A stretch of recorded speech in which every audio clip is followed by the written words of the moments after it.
فلسطین جل رہا ہے۔ اے اللہ، ہم شرمندہ ہیں، بہت شرمندہ۔ ہمارے ہاتھ اٹھتے ہیں مگر ہمارے قدم نہیں اٹھتے۔ ہم روتے ہیں مگر بدلتے نہیں۔ اے رب کعبہ، فلسطین جل رہا ہے۔ معصوم بچوں کا خون مٹی سے لپٹ چکا ہے۔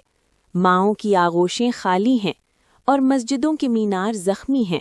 اے اللہ، ہم نے شدید مذمت کو اپنا ہتھیار سمجھ لیا اور گہری تشویش کو اپنا فرض۔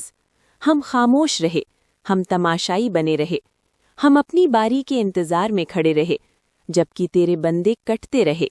اے اللہ، اگر یہ خاموشی جرم ہے تو ہم مجرم ہیں، اگر یہ بے حسی گناہ ہے تو ہم گناہگار ہیں۔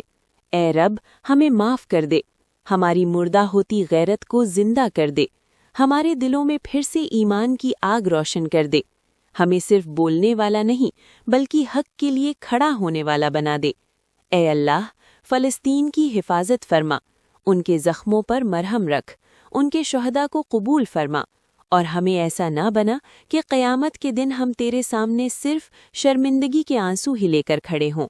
آمین یا رب العالمین۔